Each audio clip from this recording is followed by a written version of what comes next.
Hi everybody, my name is Mike. This is my YouTube page, Mox News. Thanks very much for tuning in.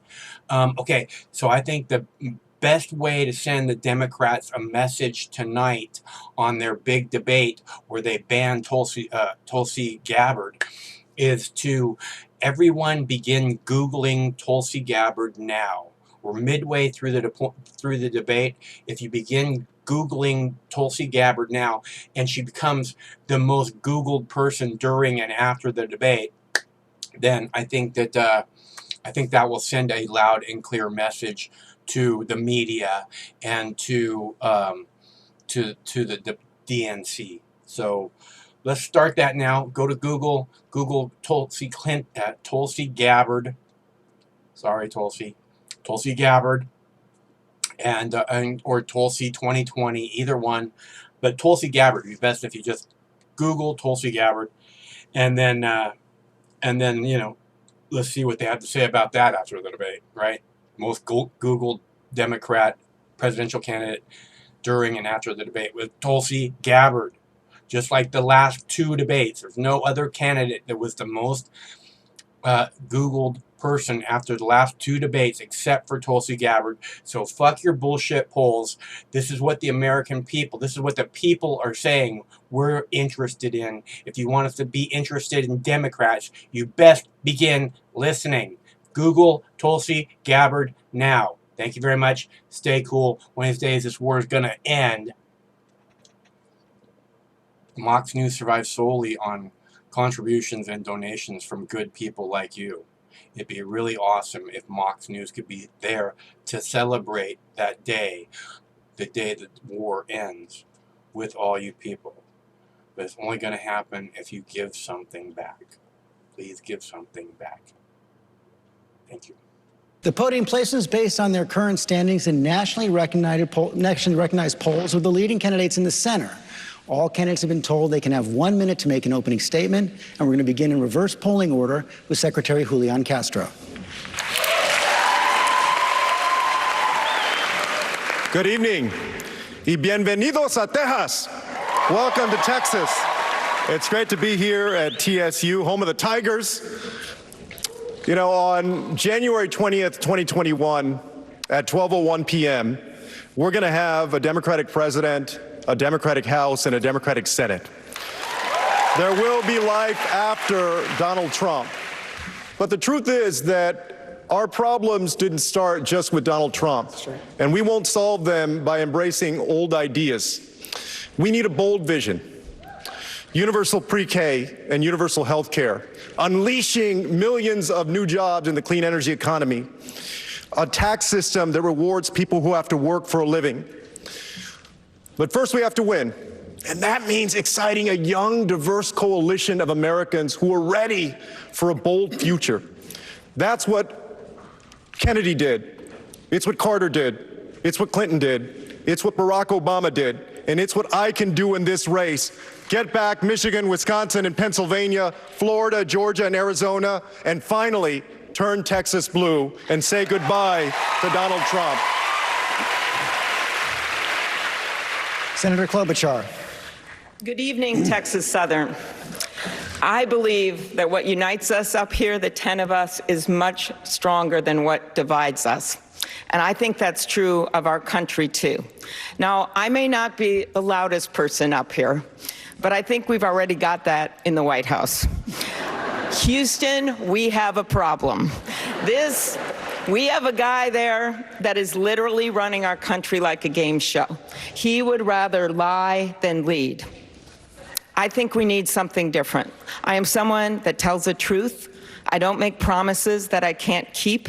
I have people's back, and I believe that to win, you bring people with you, and that is how you govern as well. So you're going to hear a lot of ideas up here. Some will be great, but if you see that some of them seem a little off track, I've got a better way.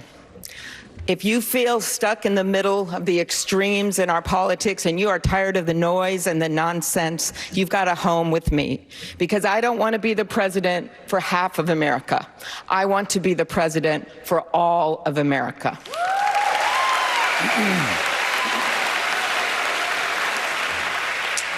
Congressman Beto O'Rourke. It's an honor to be on this debate stage. It is wonderful to be back in Texas, in Houston, back here at TSU. On August 3rd, in El Paso, Texas, two things became crystal clear for me and I think produced a turning point for this country. The first is just how dangerous Donald Trump is, the cost and the consequence of his presidency.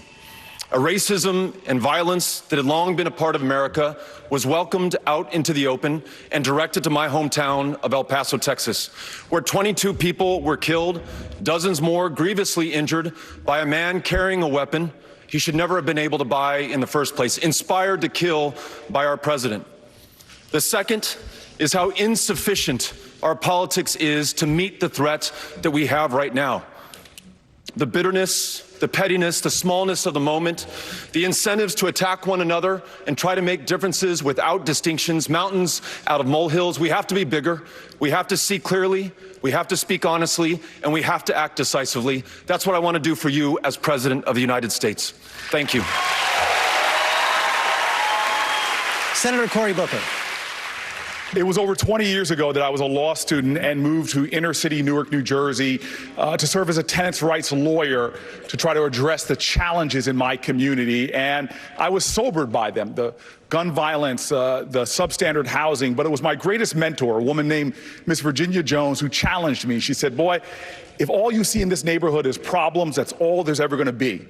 But if you're stubborn and defiant and can put forth a vision that can unify people, then we can make transformative change. She was a church woman that said, without vision, the people will perish.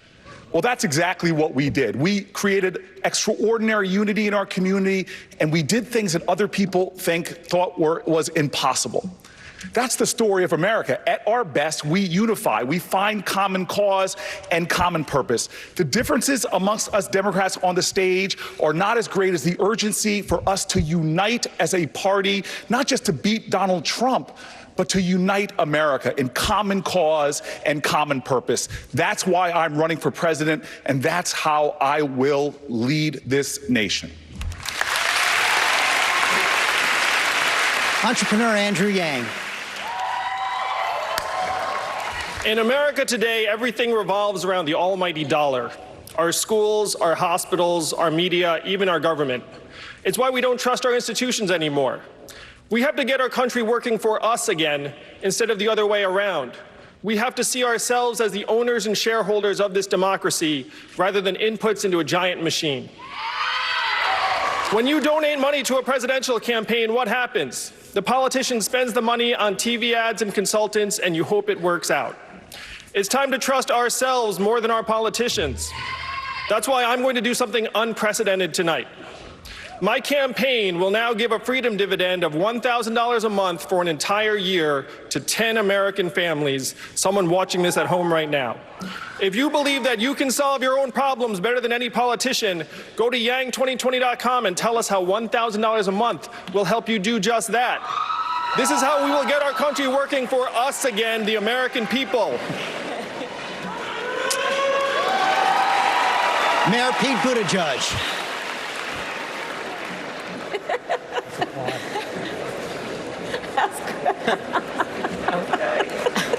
It's original, I'll give you that. The American people are divided and doubtful at the very moment we need to rise to some of the greatest challenges we've ever seen. As a mayor of an industrial city coming back from the brink, as a veteran of the war in Afghanistan, I know what's at stake in our national leadership. We keep sending politicians to Washington, asking them to fight for us, but then when they get there, they seem more interested in the part about fighting than the part about us. Good politics is supposed to be not about the day-to-day fights of the politicians, but about the day-to-day lives of Americans. We just marked the anniversary of 9/11. All day today, I've been thinking about September 12th, the way it felt when for a moment we came together as a country. Imagine if we had been able to sustain that unity. Imagine what would be possible right now with ideas that are bold enough to meet the challenges of our time, but big enough as well that they could unify the American people. That's what presidential leadership can do. That's what the presidency is for, and that is why I'm asking for your vote. Senator Kamala Harris. Thank you. It's great to be back at TSU. So I plan on spending tonight talking with you about my plans to address the problems that keep you up at night. But first, I have a few words for Donald Trump, who we all know is watching. So President Trump, you've spent the last 2.5 years full-time trying to sow hate and division among us, and that is why we've gotten nothing done. You have used hate, intimidation, fear, and over 12,000 lies as a way to distract from your failed policies and your broken promises. The only reason you've not been indicted is because there was a memo in the Department of Justice that says a sitting president cannot be charged with a crime. But here's what you don't get. What you don't get is that the American people are so much better than this. And we know that the vast majority of us have so much more in common than what separates us, regardless of our race, where we live, or the party with which we're registered to vote. And I plan on focusing on our common issues, our common hopes and desires, and in that way unifying our country, winning this election, and turning the page for America. And now, President Trump, you can go back to watching Fox News.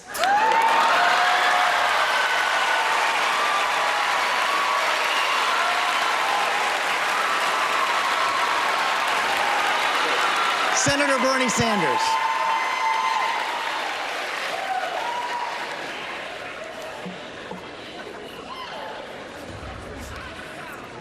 Senator Sanders. Let me be blunt and tell you what you don't hear much about in Congress or in the media. And that is, it goes without saying that we must and will defeat Trump, the most dangerous president in the history of this country. But we must do more. We must do more. We have got to recognize that this country is moving into an oligarchic form of society where a handful of billionaires control the economic and political life of this country. And as president, I am prepared to take them on. Yes, we will raise the minimum wage to a living wage. Yes, we will finally make sure that every American has health care as a human right, not a privilege. And yes, we will address the catastrophic crisis of climate change and transform our energy system away from fossil fuel. Senator Elizabeth Warren. So I was born and raised in Oklahoma, but I'm sure glad to be in Texas tonight. All three of my brothers served in military bases here in Texas. That was their ticket to the middle class. Me, I got my big opportunity about a half mile down the road from here at the University of Houston, back when it cost $50 a semester. For a price that I could pay for on a part-time waitressing job, I got to finish my 4-year degree and I became a special needs teacher. And after law school, my first big job was back here in Houston. By then, I had 2 little kids, and when childcare nearly brought me down, my Aunt Bee moved in and saved us all. The paths to America's middle class have gotten a lot smaller and a lot narrower. Today, service members are preyed upon by predatory lenders. Students are crushed by debt, and families cannot afford childcare. I know what's broken, I know how to fix it, and I'm going to lead the fight to get it done.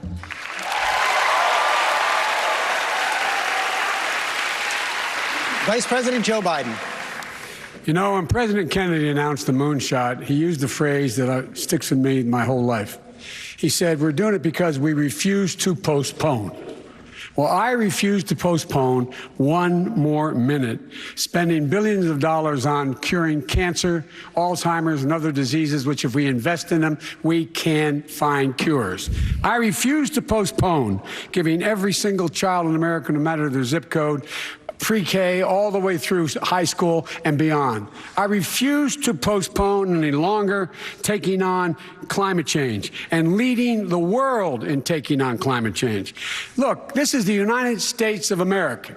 There's never been a single solitary time when we've set our mind to something we've been unable to do it.